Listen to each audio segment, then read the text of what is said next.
Bitch is a Bad Word podcast is for informational purposes only and reflects the opinions of the host and guests. It contains explicit content and discusses sensitive topics such as domestic abuse, sexual assault, and violence, which may be distressing to some listeners. Please take care of your emotional well-being while listening. While we strive for accuracy, we make no warranties about the completeness or reliability of the information, and any reliance on it is at your own risk. We do not endorse third-party views and are not liable for any defamatory claims. Listeners should conduct their own research and consult professionals before making decisions. If you or someone you know is in danger, please call 911 or contact the National Domestic Abuse Hotline 24 hours a day, 7 days a week at 800-799-7233 or text START, S-T-A-R-T, to 88788. We've got your back, besties. Caliber Studios has not independently verified the information you're about to hear.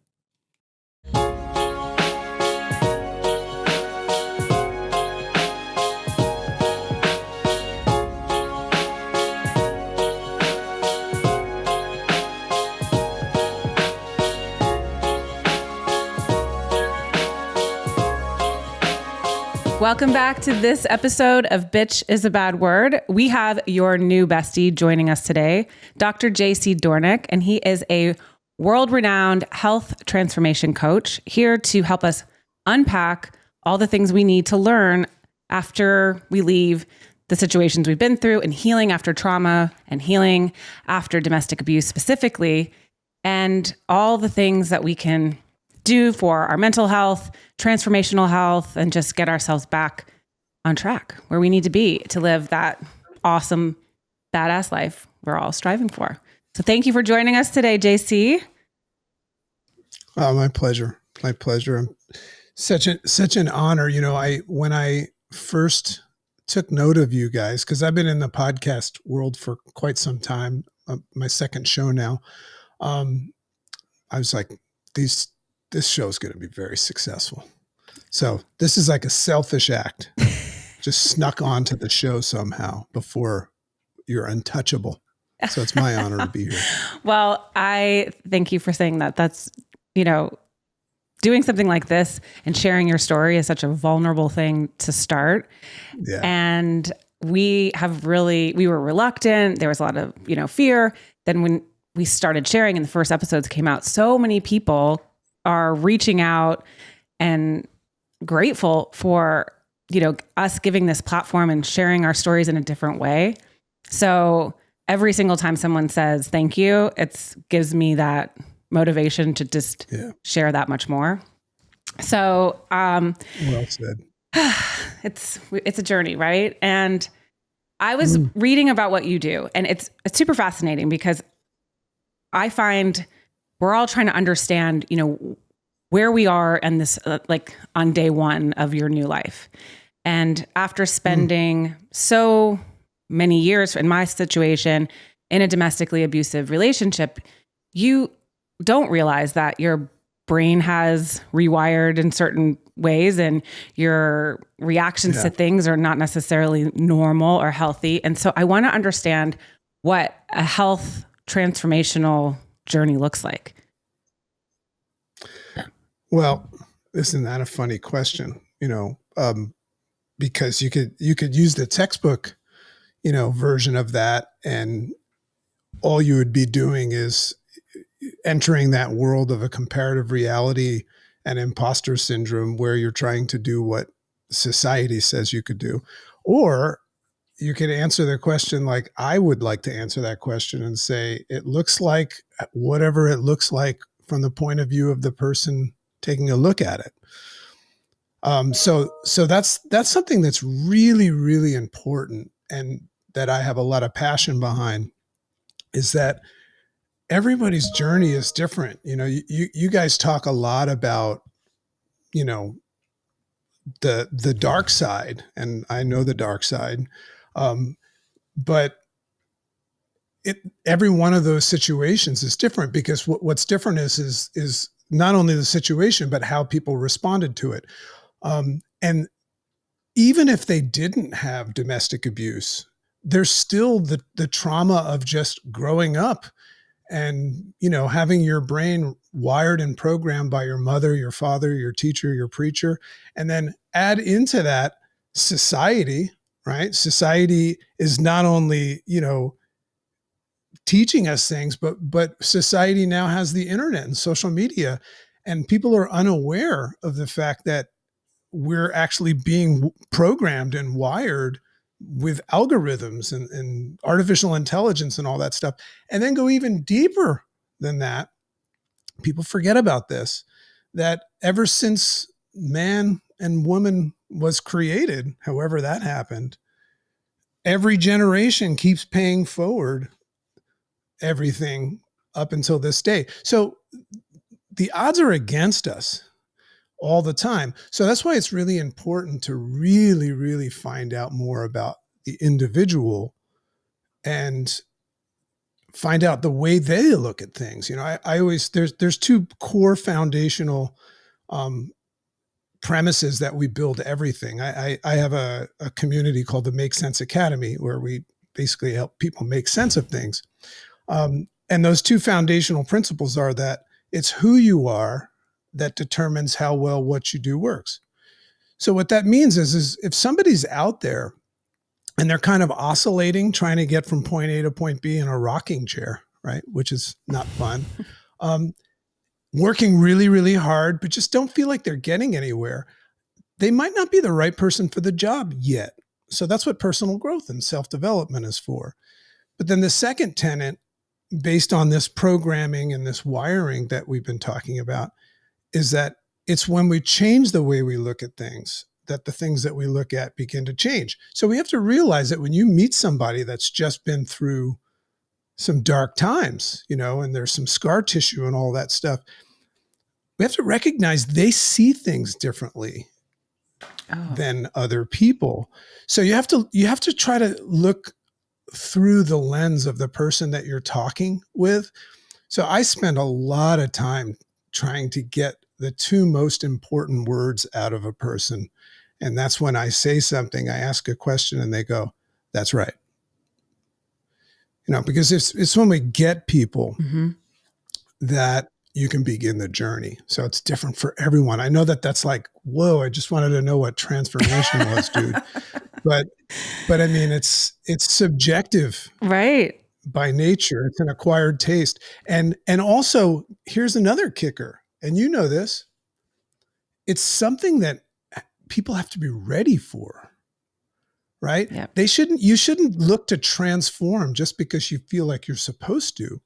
It's something that you have to be called to and ready for, that fierce urgency to do it. So a lot of times I meet people and I realize they're not ready, and that's fine. I love when you say that, because we talk to our listeners, which we call our besties. I noticed that. I like that. We're like, only you know when it's time to leave. And there's no shame in staying. There's no shame in leaving and going back. There's no shame in not being ready. I really, really want to help people understand that and destigmatize the shame of like, I'm not doing what the person next to me is doing. Or, we were both in the same kind of similar situation, but they're so much further in their healing journey than I am. Or, I'm still stuck in this place. Like like you said, everybody's journey is different. Everybody's, reaction to things are different. Sometimes I realize my reactions to things are like numb. Like I could be standing on a street and there's a multi-car wreck and a plane crash and a helicopter flying by, and I'm standing there like, that's cool. Everybody good? Like that's not a normal response, but I've like gone inward and I've had to protect myself in different ways that now when I'm kind of out in my new life, I realize, you need to feel some things here. It's okay to open up and be vulnerable and let go. But, that may not be someone else's journey at the moment. So let's like release the shame. Yeah. Like we are shame filled, probably like you said, generationally. Let's break the generational trauma that we've gone through. I want to just change the narrative too, of like, just because, you don't have to be also a survivor of domestic abuse. If that's not the label you want to wear and you're just somebody who experienced it, You know, you don't have to be a victim. You don't have to be a survivor. You can just be like, I'm Lindsay. I'm here today. And it's a Friday. Like, how's your day going? Yeah. So I love the idea that you're meeting people wherever they are on whatever day, right? Because that could change between day by day. It says that they meet people where they are. But what's interesting about that, because if you're on the other side, you know, like if you guys are in the recovery and growth phase now, right? And you're actually doing the work and you're in forward motion and you're not stuck still. It's just a natural response to want to go save those people. But you forget very quickly that in many cases, they're not ready to be saved, just like you might not have. So that's an interesting component of it. And the idea of feeling shame and all of those things, you know, you want to stop that pain. You know, when you look at my story and all of the dark times that I've been through and the pain, at the time, you know, I needed to go through that struggle. You know, there's no way that I would be adding the value that I add right now had I not. So it's just a fascinating thing to see. Whenever I meet somebody like you, or I came across your podcast, I can see what you guys are offering and what you're doing, because you know what it's like, and your listeners know that you know. But at the same time, you know, there's a lot of people that are probably listening to your podcast and feeling that rumbling in their belly, but not pulling the trigger for whatever reason. So it's good that you guys speak very often about that's okay.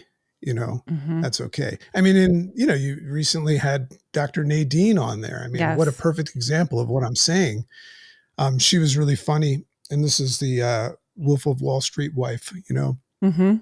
She would say things like, people always say, like, why didn't you stop this and run? She's like, have you ever had somebody like just give you $25,000 cash, you know, like, you know, and the love bombing and all of that stuff. So there's a lot of factors out there. And when I look at my dark times, there was no way out of that at the time. But then all of a sudden there was a clearing and there was a window that I made a decision to change, you know.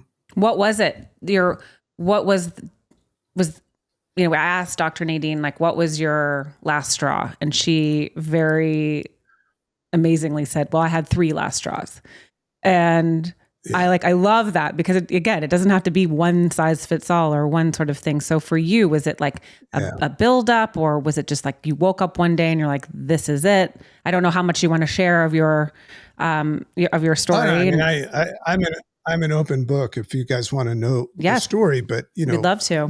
My story, whenever you meet somebody, like I said before, like me, and you kind of like evaluate and observe what I'm out there trying to do, there's a backstory. Like nobody makes a decision to go out and start saving like thousands and thousands of people if they don't have a backstory, including pastors and priests and all that. Right. Whenever I meet somebody that's like up on stage talking to people about God, I'm like, I'd like to know your story. So, you know, my story is an interesting one, because it really starts like at this place where I found myself sitting in a chair in the last place that I ever wanted to be. So this is my straw, right? And sitting in that chair across from the last person that I ever wanted to sit across from. And that was a therapist. And she's asking me why I want to kill myself. Now, what you got to know about the strangeness of that, because you've never met me, is that prior to that, 3 months prior to that, I was not only like a clear-headed, confident person, but I was like a cocky asshole. Like I was the guy that everybody hated because they knew I was going to be successful. Like nothing could stop me, nothing. And, you know, one day I was on my way into Manhattan on a 6 a.m. train, and I had a dream job opportunity, to work for this doctor and take over his practice and everything that I ever wanted. It was like, boom, it was happening. And, I was just an asshole back then, to be honest with you. But I remember I was on the train and halfway into the city, all of a sudden I just felt something that I'd never felt before. And it didn't feel good, but I didn't know what it was because I never felt it before. And I was scared. I was scared for the first time in my life. I was not confident and everything. So I came later to find out that was like an anxiety attack or a panic attack. But when you're just a cocky asshole, you don't know what that is, right?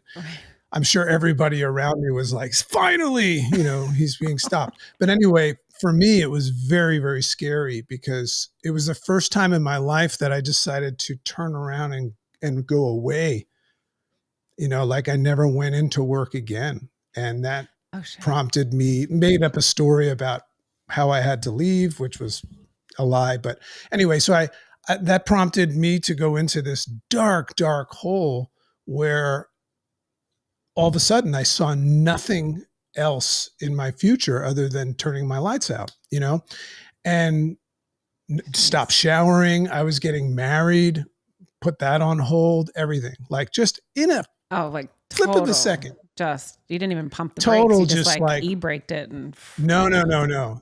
I didn't downshift. It was like, boom. And so then this next 3 months, even though I was like in really bad shape, I didn't believe in therapy and anything like that. I was just blessed to have like this super hippie mom that, stood by my side, and, I was just a hot mess. So 3 months later, she took me to a therapist because like everybody was worried about me. Right. So they took me to this therapist, this woman. And what's funny is I can't even remember her name. I only saw her once.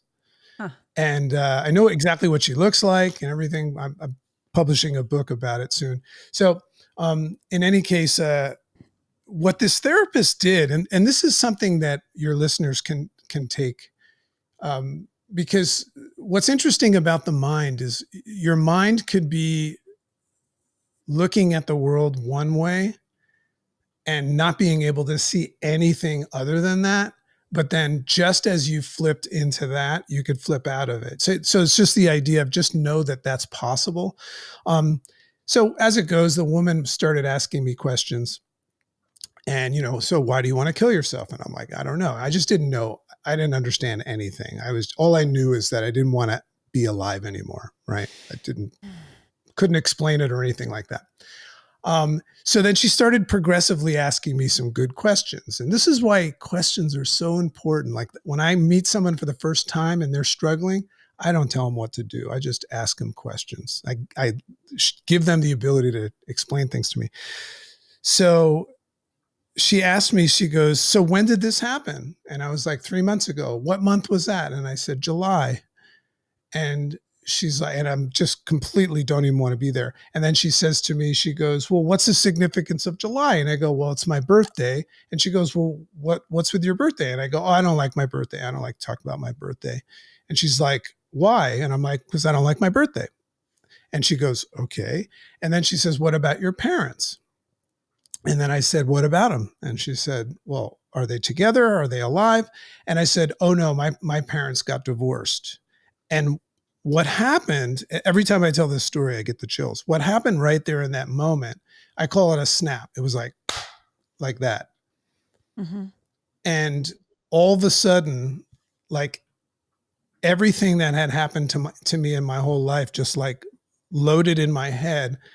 And this file got pulled out. That's the only way I could see it. And I realized in that moment that when I was 11 years old, it was my birthday. And I didn't know this for 30 years or 25 years or so.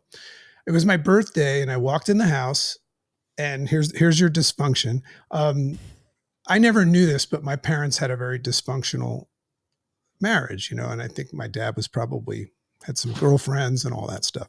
Okay. Anyway, so I walked in the house and my mom was at the base of the stairs in her underwear, which is not normal. I don't know about everybody else, but my mom doesn't walk around in her panties and bra. Yeah. And she was crying. And I remember as an 11-year-old kid, I knew that was not normal, but so I just said, "What's wrong, Mom?" And she looked at me and she says, "Your father's leaving us." And I didn't really know what that meant because my dad was always away. Okay. But what I did was, in that moment, I tucked it under the rug. I had to go out and tell all my friends that I wasn't having a bowling party anymore. I realized my birthday got bumped.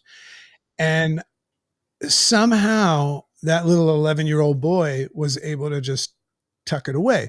But back to the therapist, in that moment, when I realized that, everything that I was experiencing right there and everything in my life made sense. So that feeling of going from dark confusion and just nowhere to turn to the bright light of clarity and certainty, I said, that's what it feels like to make sense. So I made a decision that day. So this is my last straw, right? I made a decision that day. I walked out of the therapist's office, never saw her again. And because I was right back online, boom. Okay. And I made a decision. I'm never going back to that dark place again. And I'm going to spend the rest of my entire life. And that's what I've been doing I'm 53 now, helping people make sense of things. So health transformation, just so you know, is just a vehicle that puts people in a better position to make sense of things. I always say, on a healthy body rests a healthy mind. So one of the things that I noticed as I was coaching people, I started coaching. I mean, I've coached over 100,000 people. Oh, wow. And well, I've duplicated myself and I've coached coaches and stuff like that. But what I noticed is that anybody that didn't take care of their temple, their health, struggled to gain mental clarity. So I became a health transformation coach to help people move into a space where they could make the changes. Make sense? Oh, it makes sense. It does. I absolutely love that. It clicked. Just like you said, totally clicks. We're going to take a little break. And when we come back, I want to talk about asking questions, because I don't think we're asking enough questions. I think we're afraid. We'll be right back, besties.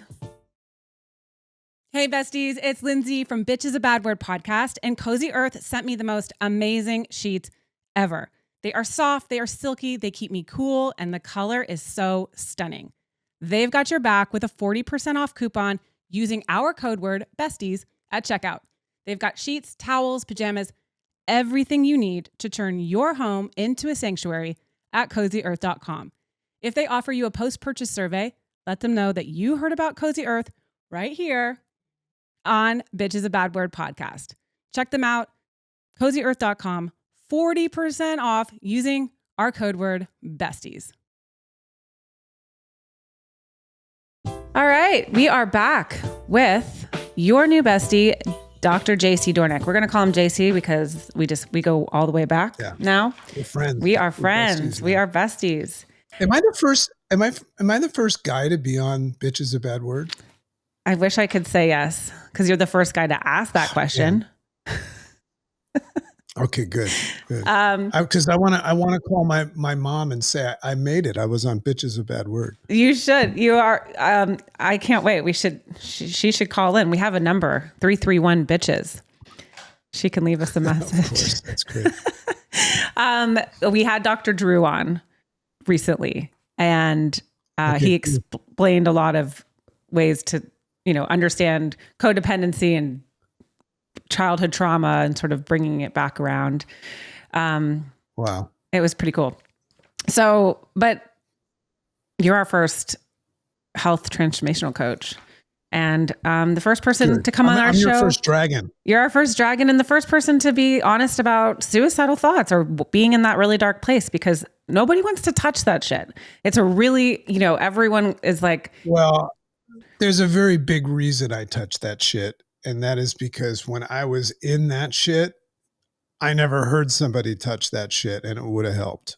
we're always told to be nice and, take care of your side of the street. Like, don't get in anybody's business. Like, we need to get into people's business when it feels like appropriate. And I wonder, people around me in my life, I had a very interesting life, and we had I had a lot of friends, and then I had no friends because I was put in what I call the silo. So I was isolated from, my core network of people. And then I had met new people, and some of the new people that I had met, they didn't really have the backstory. They just sort of saw the man with the mask and the life that we had created. And it was, all a big fucking clown show. It was like the upside down circus. It was not real. But we had an extraordinary. Well, there's not a lot of real stuff going on. There isn't a lot. That's true. I was like the master of like, okay, come over and we're going to have dinner and we're going to go on trips and come to our lake house. And so a lot of people, what I realized, and I say this with love because I respect these people, and how would they know? They clearly, when you leave, they're like, oh, I wish I would have said something. I get messages from people now that the show's out and they're like, I just knew that time that they sat at my house, I just knew he was a dick, or, whatever. And you're like, well, what the fuck? Why didn't you say anything? Right. Why didn't you ask any questions? Like, when I couldn't tell you, like, why, like, I couldn't really get my story straight as to like how I broke my finger, or why my face is bruised, or, when I couldn't get those stories, I couldn't remember how I told it to who. There wasn't really anyone who asked questions that I don't know now out of fear, but everybody now knew. Oh, well, we knew, and you're like, well, so I want to get in the habit of like, if I see something or I feel something, and intuitively, I think I can listen to someone, and I've listened to someone recently, and the way she was explaining her relationship with her partner, I was like, all these red flags were like flogging me in the face. And I'm like, dude, like, I don't think that that's real. I think that there's a problem. And so I just sort of said, if I'm here if you need anything, like I got you. And that's kind of the presence, like, the show is like, please reach out. Please see that this is not normal behavior. And like, I mean, these people aren't going to change either. So how do you ask the hard questions? What's the first hello? Is it just straight shooting? Well, it depends on the context of how you're meeting that person and what you know about them and your relationship that you have, So if I see somebody and I don't really, really know them and I don't have a relationship with them based on trust, I'm probably going to start with that. I'm probably going to begin not asking them direct questions, but it's one thing, like if you're a private detective and you show up and you're like, you can see that there's a problem, but nobody wants to talk. What they're trained to do is say, well, here's my card, if you ever need anything. And then they walk away to their car and they go, oof, that's a fucking mess, right? Yeah. So the reason why they can do it only that way is because they don't have the right to say something. When people make these claims that I could see that there was a problem, like, I have dated girls that, in the past, I'm very, very happily married, but where all my friends after we broke up would be like, we knew she was a nightmare. It's like, why didn't you say something? Right. And but the reason why they don't say anything is because for whatever reason, it didn't feel like it was their place. So that's the first thing is, if you see something going on, what's really important is to create a safe place for good conversation and communication. So, I like to ask questions and practice active listening. Like if I ask you a question, typically people ask questions and they're just waiting for you to stop talking so that they can say something, right? Mm-hmm. So when I'm talking to somebody and I want to create a safe place or create a relationship based on trust, I'll make the entire conversation about them and also what they're saying. So when somebody answers, talks about something, I'll ask a question about that. And people aren't used to that. People aren't used to you asking questions and saying, you mean like this? And that's how you can create a safe place for people, is just be an unusual listener, right? Because the other side of it is that if you're the one going through the tough time, you probably are a little bit embarrassed and ashamed to talk about it with somebody. It's not, you know what I mean? And on the other side, they know that you might not want to talk about it and they don't want to put you through that trauma. So most humans are terrible communicators. So I love to ask broad-based questions, like, so what's it like to be you these days? Oh my Just God. give people space to like share. So what would you like more of and less of in your life these days? Right. So that's what I mean by creating opportunities. But if it's somebody that I really know, and I really care about, a family member, a close friend, I'm going to take the risk of losing them as a friend and step in. Right. So if somebody's afraid to do that, it's because they don't think they have the right to do it, I think, or they're afraid of acknowledging something, Well, because then they might have to do something about it. With your ears. Yeah, listening with your ears. Yeah, that's another thing. I mean, like, we have to realize that everybody's got their own shit. It might not be domestic abuse, but I would say I've only got 53 years here on planet Earth, but I would say that the world is more fucking crazy than it's ever been. And it's very rare that you're going to meet somebody that's not overwhelmed with life in some way. So, it's kind of like hanging out with your friends these days is kind of like being a grandparent that takes care of a kid, but gives it back. It's like they don't want any more on their plate. So another part of making sense is, practicing forgiveness and stuff. Like, so if somebody never helped me when I was in a bad way, I don't hold that against them, because I know how difficult it is to be a human these days. So there's no perfect way to do it. Other than, if you really want to help someone, put the work into creating a safe place where they know that they can trust you and you won't judge them and things like that. And one of the best ways you can do that, which is what you guys are doing with your podcast, is share your own story. And when somebody that's experiencing domestic abuse, here's somebody they know talking about domestic abuse and what they went through, it's going to be a different type of a Me Too. Right. It's going to be like, hey, what you said the other day. And if they hear you talk about this stuff on your podcast and they don't reach out to you, it's because they're not ready. They're not ready. Yeah. It's like our entire goal is like, you weren't ready until you were ready. No, I wasn't ready. And then when I left, I was not even prepared to be ready. I just like freaking did it. And it was wrong. I didn't do it the right way. But we are trying to create this community, right? Of just being able to say, we're your besties. We got your back. Listen to what we have to say. Take it or leave it, whatever whatever resonates with you. And just understanding that, we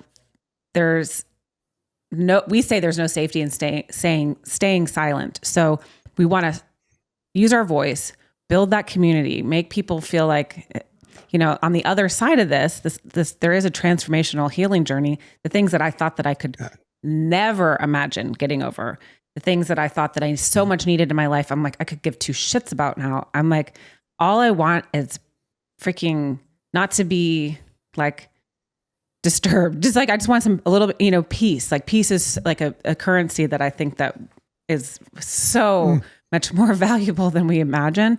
And do you remember when you weren't doing anything about it and how you perceived that was the safest thing to do? Oh my God. I did it for my kids. I speak to my kids now and they're like, Mom, we all knew, you weren't hiding anything from anybody, but they didn't feel like they had any agency to say anything. And I thought I was keeping the peace. I thought that I was keeping everybody like, I can manage him and keep, no, you cannot, and it's all affected them all differently. They're all going to have their own healing journeys that they're going to go on because they all lived with a different version of an abused mother. That's the reality. And there was some days that were, harder than others. I never stayed under the covers kind of person because I grew up with a mother who stayed under the covers.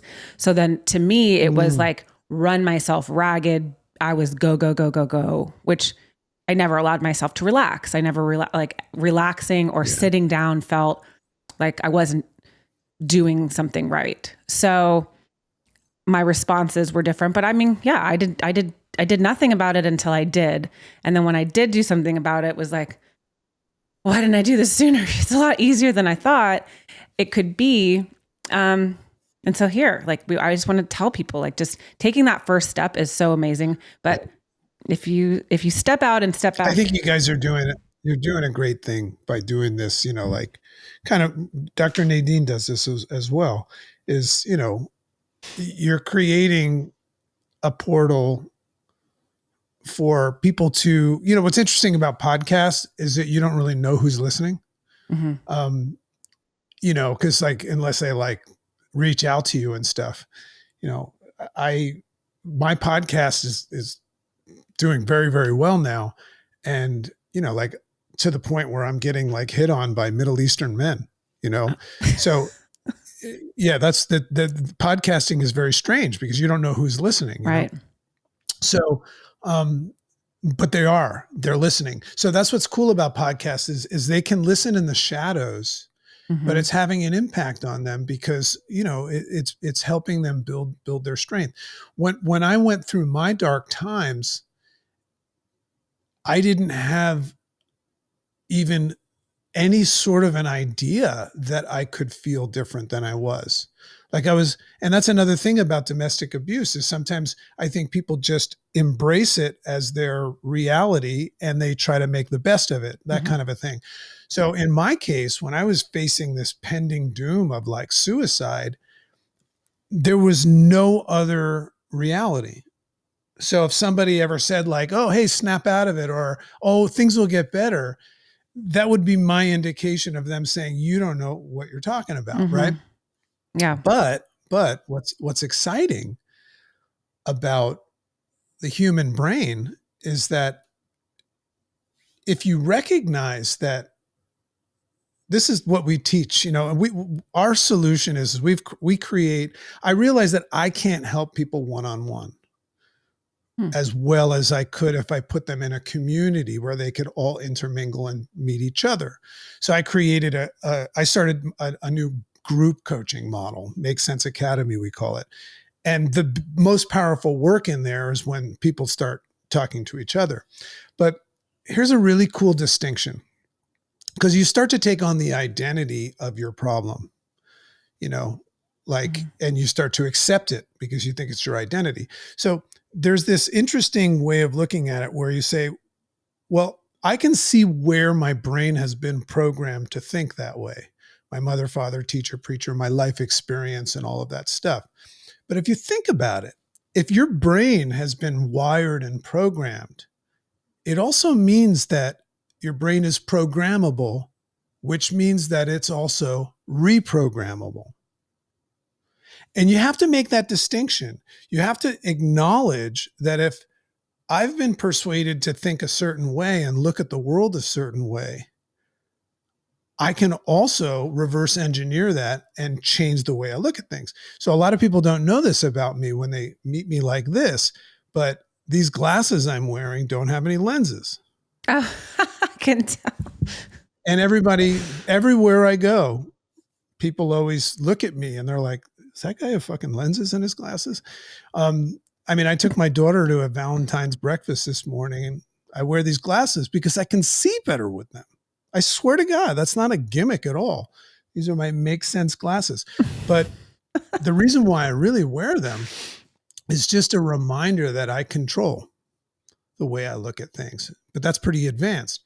So just know that anybody listening and you feel like you're a little bit of a victim of your circumstance and that there's no way out, you can not only change the way you look at things and have a better life, but there's no end to it. Like, that's something I want people to understand. I'm not talking about just getting out of your bad situation.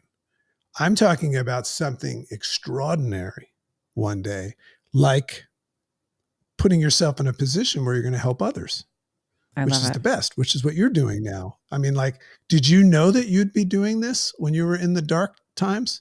No, not at all. I did not at all. Cool, right? Yeah, it's super cool. I just knew I had a calling to use my voice to, for the voiceless.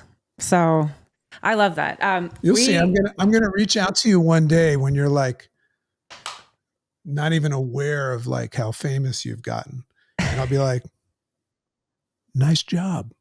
Like, thanks. You were there. I'll have to wear your glasses. We're gonna take a break, and I want to talk. Please do. We're gonna take a break, and when we come back, I want to touch back on reaching out to the listeners that we may not know are listening and give you some tools that we can put into your bestie toolkit. So we will be right back. Hi, I'm Sarah Wayne Callies, and I played Dr. Sarah Tancredi on Prison Break. And I'm Paul Edelstein, and I played Agent Paul Kellerman on Prison Break. Please join us on our rewatch podcast, Prison Breaking, with Sarah and Paul. We're going to have all kinds of guests and never-before-told stories, so follow us on Apple Podcasts or Spotify or wherever you get your podcasts. And you can subscribe to our watch party on the link there. We can't wait to see you there. And follow us on Instagram at Prison Break Podcast. See you there.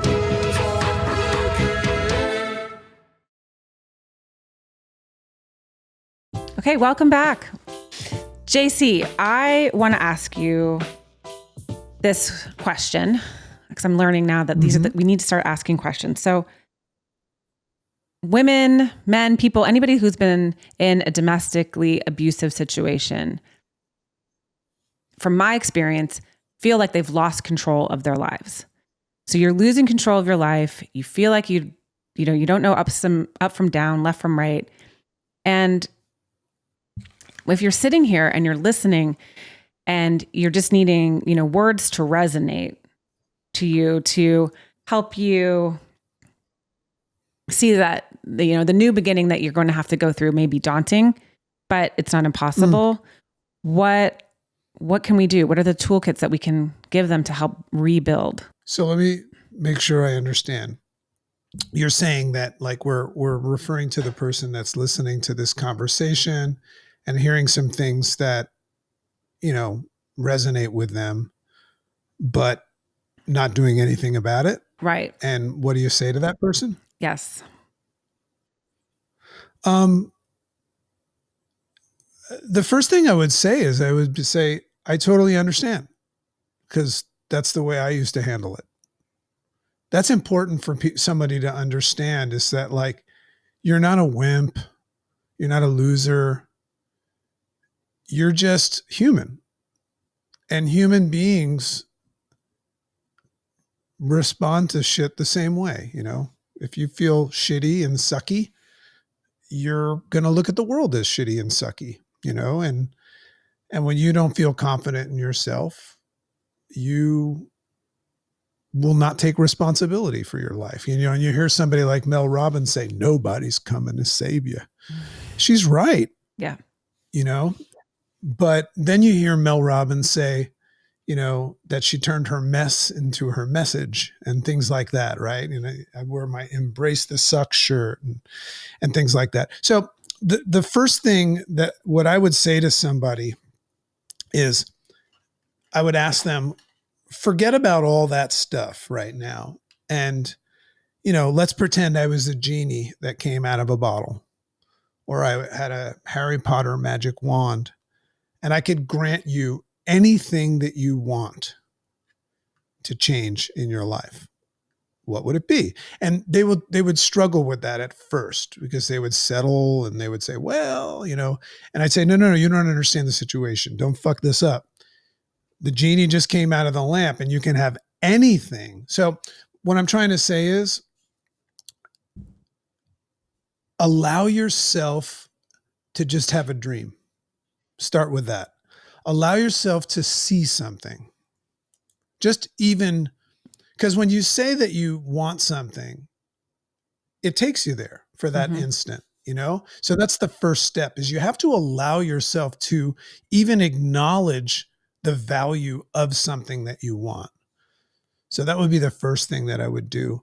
And then I would ask another question once they did that. And I would say, well, what would that be like? What would it be like to be in that situation where you were out of this situation, but even more so, you were in that situation?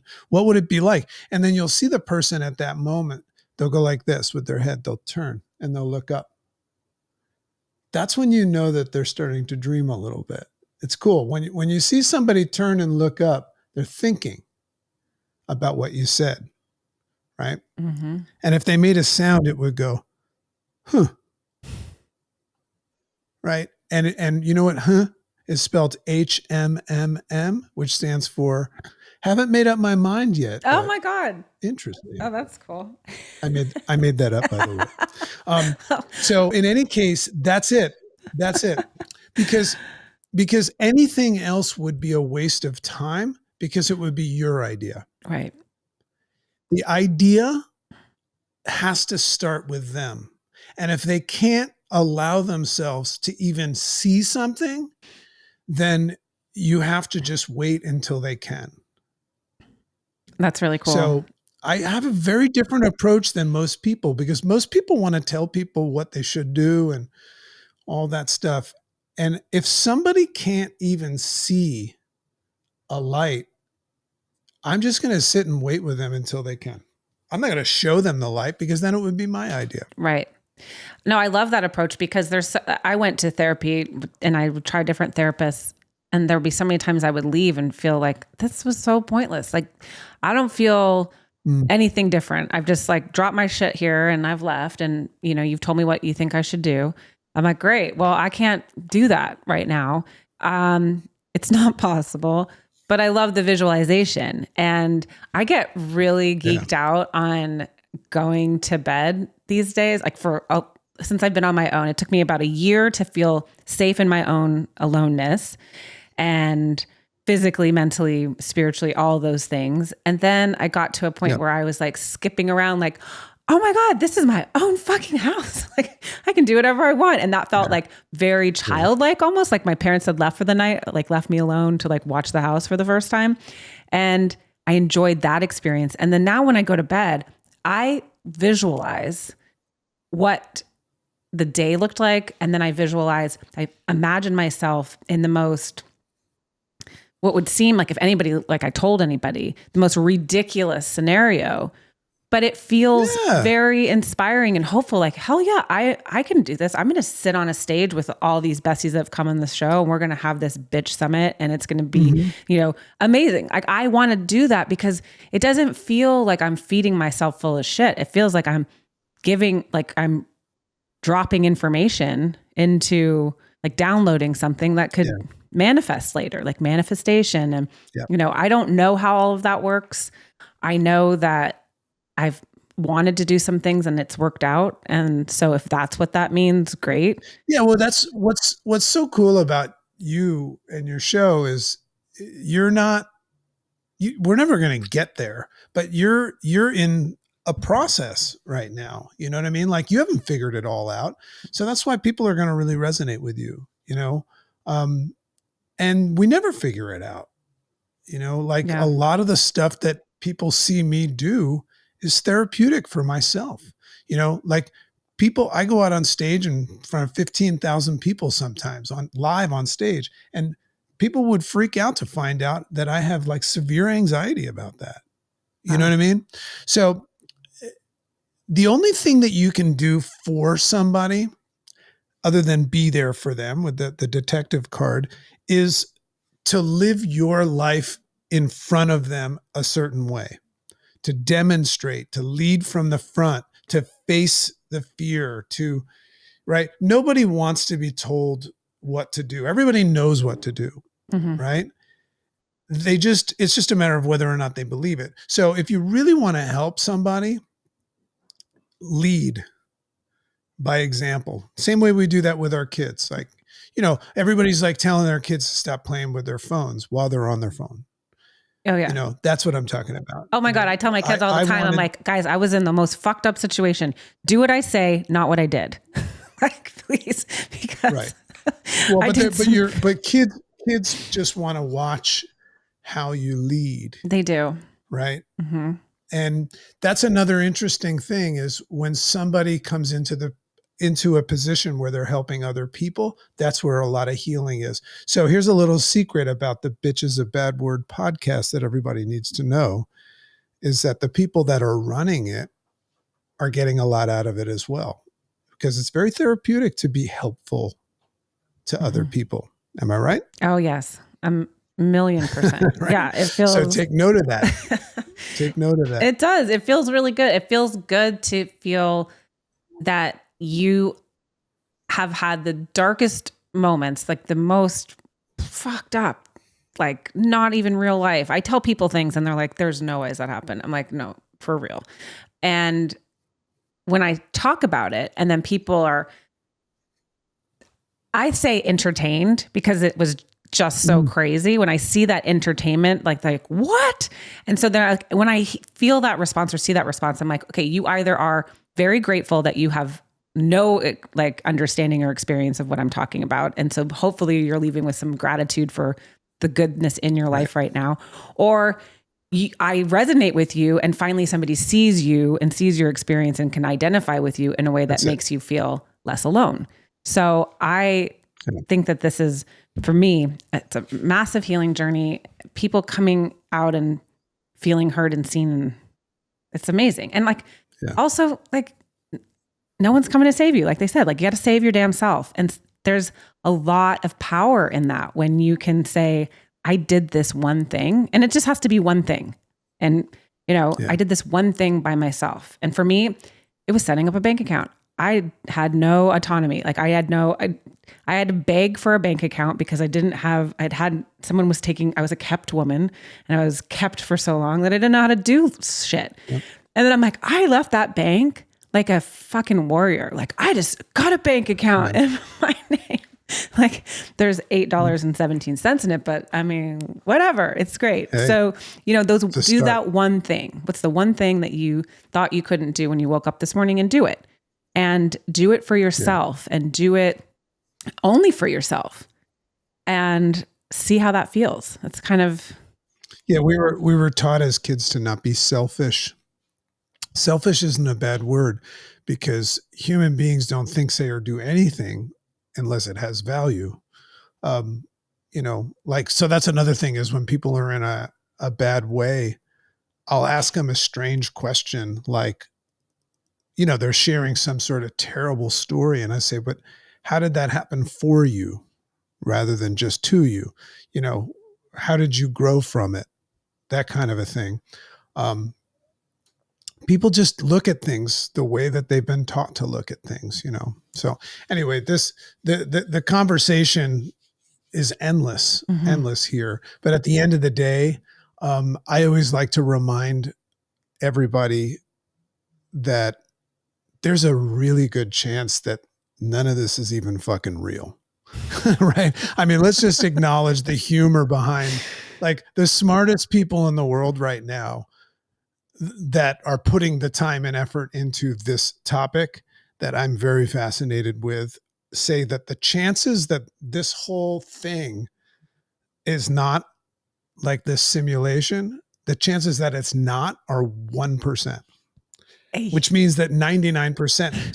So it's kind of fun to just also not take yourself so seriously, because what that'll do is enable you to realize that this person that you've been allowing to cause you shit is just like a cartoon in the game. So just discard them. You know what I mean? I don't want to, careful what you say, discard them. I'm not saying commit a crime. But what I'm saying is that allow yourself to recognize that in the grand scheme of things, it's meaningless. So, when you start to ask yourself, like, what's the meaning of life, right? A lot of people have different answers for that, but I say it's to experience it. So if you're not happy with your experience, make some changes. Right. Be selfish about that, That's the most important thing I've heard in so long is be selfish. It's okay. You have to do it on a plane. That's like the first thing they tell you. You have to put your oxygen mask on first or you can't help anybody else. So feed yourself with that, self-centered for a minute so that you can fill your cup and you can overflow into other people, right? I mean, you're allowed to be happy and have fun and successful. You can have it all. You can do all the things. I have a massive train that goes by. I want to come back to something really quickly because I did some research on this I.R.S. and oh boy, I know. That's my thing. So I want to talk about your thing. So help me understand a little bit about this because I want to put it in the show somewhere because it's pretty fascinating. So it's ironic that it's called the I.R.S, but that is not this organization that takes money and apparently is giving it away. It stands for the Interface Response System. If somebody listens to my podcast is called Make Sense with Dr. J.C. Doornick. There's a full explanation of what the I.R.S is, but basically, when I made all of these distinctions, I identified, because when I said I wanted to go out and help people, I identified that the primary struggle that people have is what I would call emotional mismanagement, meaning how they handle adversity and things like that, right? That's the biggest problem that everything flows from. So I figured it out, right? So I started to break it down and say, well, I don't want anyone to have to go 30 years and struggle to be able to figure this out. So how can I create a tool like you talk about to help people execute on this thing that I keep talking about, that they all say, yeah, change the way you look at things, the things you look at change. Everybody gets that. Because if you look at something differently, right? But the problem is that you're unconsciously wired to look at things a certain way. So you have this knee-jerk reflex, you fly off the handle and all that stuff. So I was like, how can I help people with that? So I created this 4-step process, called the Interface Response System, which is the intention is to help people change the way they look at things and create better responses that are actually in support of what you want in life, not just surviving, right? So, there's some things that people have heard about, like cognitive distancing. Like I teach everybody that the first thing that you should always do when you're experiencing something, somebody says something to you or an event happens, you have to put a pause on your programmed mind that looks at things a certain way. You'll have thoughts and feelings happen, and that's normal. You'll never be able to stop that. What people don't understand is that the human brain makes decisions before you know it. So when you have a thought and a feeling about something, you were just delivered. You think you came up with that idea. You have no control. So that's the first step. It's called perceive. There's 4 P's, is just to acknowledge how your brain works. So if you have a thought and a feeling and it feels icky, right? That's totally normal. But we teach people that thoughts and feelings are not things that you always have to participate with. They can be like clouds in the sky that don't define the sky because they just pass on by. So you can start to observe your thoughts and feelings rather than participate in them. So that's a big part of it. So we teach perceive, right? You got to learn how all that stuff works. And then the second step is pause. So all of our members in our Make Sense Academy, all the people that I coach and teach this to, they all go around and say, right? So if you walk up and say, hey, did you hear about this? And blah, blah, blah, blah. They all say, right? And allow themselves to think about it. Now, when you step into that space where you don't allow your knee-jerk reflex to say something, the emotional mismanagement side of you, what happens in that space is you have the ability to look at things from different vantage points. So cool. Change the way you look at things. So one of the vantage points could be from over here, or from over here, or from the viewpoint of the person that said something. That's a very interesting vantage point to understand, because maybe this has nothing to fucking do with you. Maybe this person that's giving you shit is just going through some shit, right? You don't have to participate with it. So when you go through, you pause, and then you go to the third step, which is process, which means process what's going on. And we teach people how to build what's called a sorting filter. A sorting filter means something that you pass things through before you decide to label it as something. Like, is this in my control or not? Does this support my goals and dreams or not? Is this about me or not? So you can put whatever questions you want in your sorting filter. And then what happens is you start to get to this place where you realize you don't have to have an opinion about certain things. It's a lot of fun when somebody comes up to me and goes, ba ba ba ba ba ba ba ba ba ba ba, and they go, what do you think? And then I say, I don't. I love that. And they just don't understand. You know, I was at a bar in an airport, not drinking. I haven't had a drink in a long time. Not because I had a drinking problem. I just don't understand why I would. But anyway, Donald Trump was up on the screen, and apparently this woman had a lot of drinks and she didn't like him, and she was yelling and screaming about him to me. I don't even know her name. She never said hi, but and after about 15 minutes, she looked at me and she goes, right? And I said, right what? And she goes, him. And I go, what about him? And she goes, beep, beep, beep, beep, beep. And I was like, oh, I've never met him. You know, so stuff like that. I know that some people would see that would be a frustrating thing, but what I'm saying is it's about reclaiming control. That's what the interface response system is. And once you do that, you recognize that you do control your reality, right? And that's how you develop healthier responses. And if you stop getting distracted by stupid shit, and you start taking your tolerance list and decreasing it, right?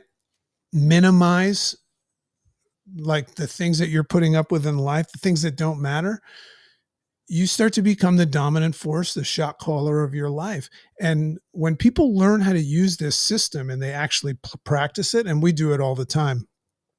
It's funny because my members will say, don't me, you know, we have some fun, but, that's the best thing that you could ever do would be to learn how to claim control of your thoughts and emotions.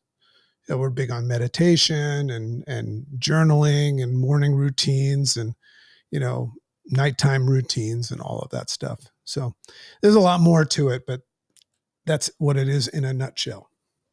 That's fascinating. I love it.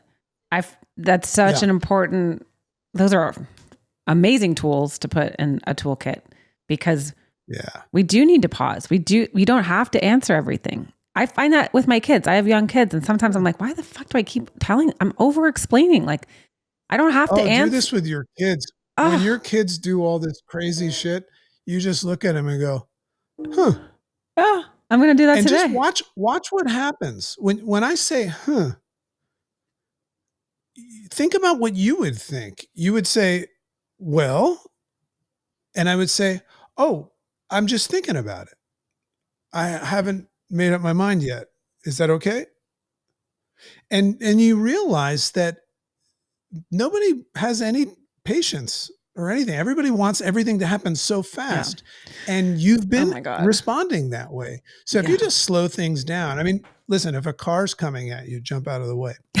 You're like, huh? But you're allowed to run it through your sorting filter first.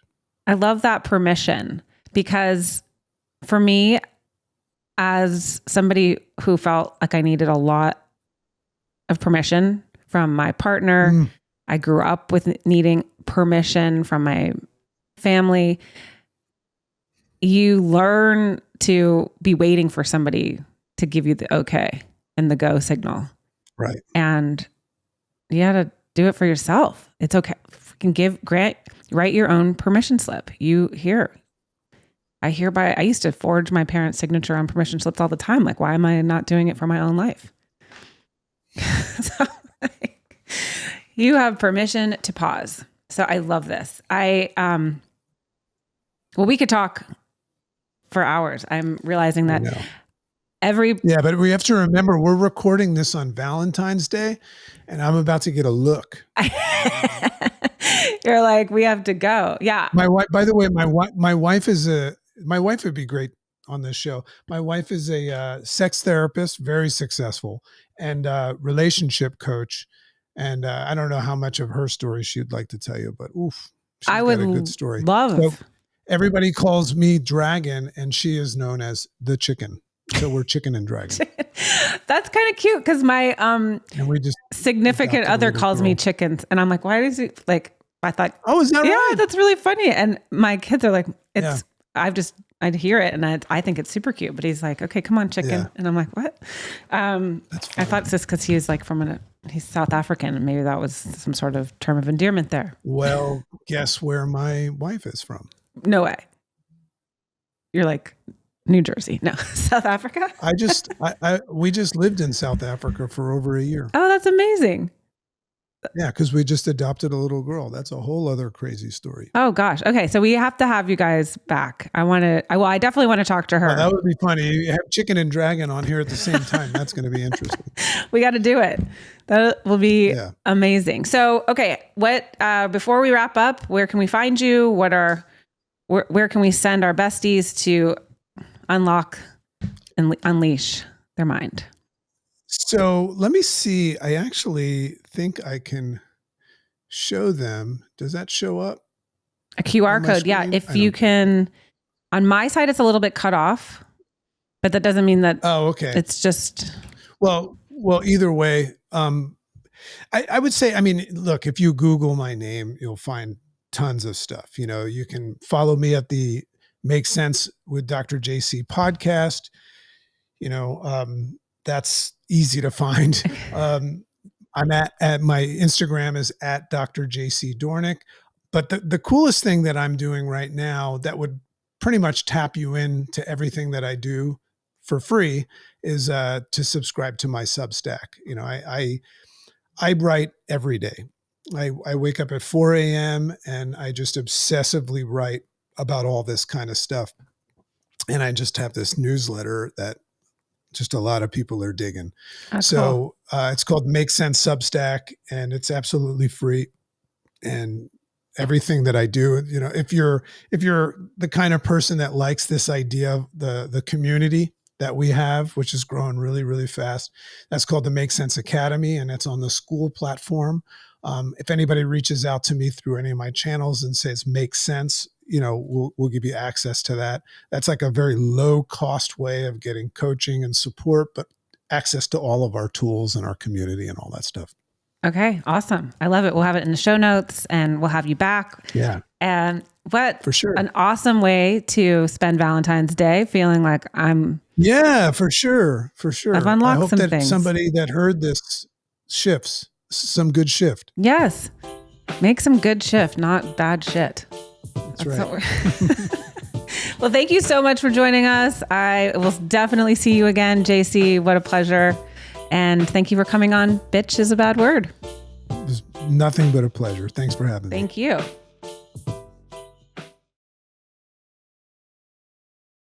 What an awesome time with Dr. JC Doornick. What a cool guy. I took so much away from this episode. I hope you did too.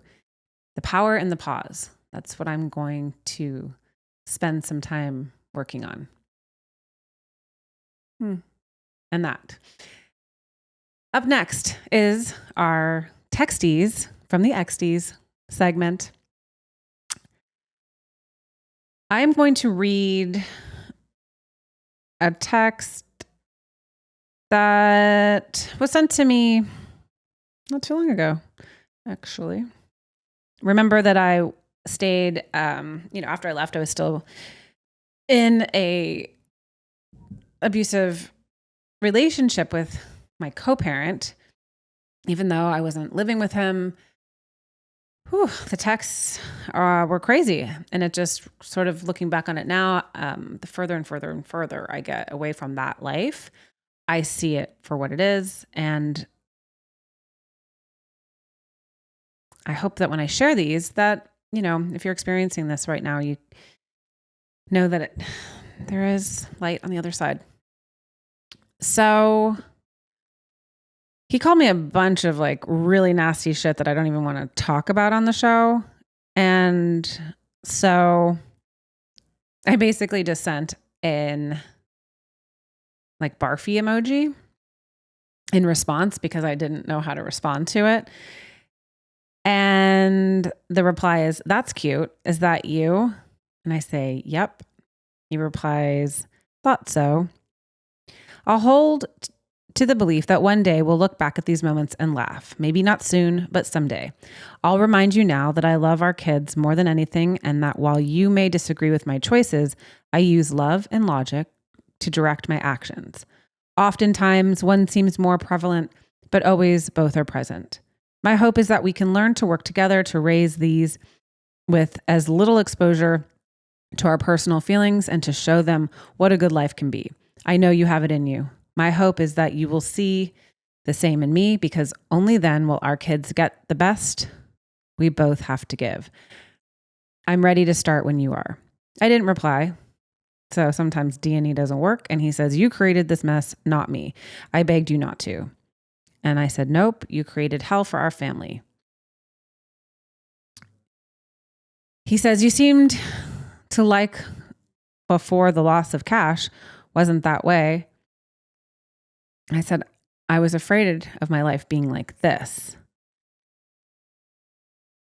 And he says, "Whatever." I said, "Look at our life. Look at what we had. This is insanity." I'm sorry, kind of saying things that I probably shouldn't say. And then I said, "You moved us every 2 years. I stayed for the kids." And he replies, "Oh, I know, which is why I don't regret stepping out on you." And I said, "You could only pay for sex." He says, "As far as you know." And I said, "I stayed for our family, not because the loss of some cash I never benefited from truly anyway." And he says, "Ha." I said, "Your need for total control is an addiction you have." He replies, "It's working apparently. Happy guy today." I said, "I know you cheated on me before. I'm not worried anymore. I know what a terrible partner you are." And he says, "We cheated each other." I said, "I never cheated on you. You're the man that cheated on your kid's mother. Gross." And he said, "Yeah, it was. Lots of lessons there, but no regrets." Well, that's it. That's what you got. I mean, they don't regret. They don't care. It is what it is. We move on. We move forward. So thank you again for joining us on this episode of Bitch is a Bad Word with Dr. JC Doornick. And I look forward to seeing you next Tuesday, besties. Remember, there is no safety in staying silent. Please, if you're in immediate danger, get the help that you need. Use 911, crash on a friend's couch, find a local shelter resource that's available in your area. Do whatever you need to do to get you and your kiddos safe. That is my top priority for you. And I got your back. We've got your back. We've got a great community of besties here. Reach out on our social media pages, Instagram at Bitch is a Bad Word Pod, TikTok and YouTube at Bitch is a Bad Word. You can follow along the Bitch is a Bad Word podcast on Apple Podcasts, Spotify, or anywhere else you listen to your podcasts. And use our number, 331-BITCHES. Send me a text, drop your texties from the XDs, and we'll read them on the show. leave a voicemail if you need to just talk to somebody, or, feel like there's some place that you can just share your feelings in a safe place, please do. We got your back. DMs, messages, anything you want to share with us, we're here for you. So thank you again, and we'll see you next Tuesday. This has been a Caliber Studios production.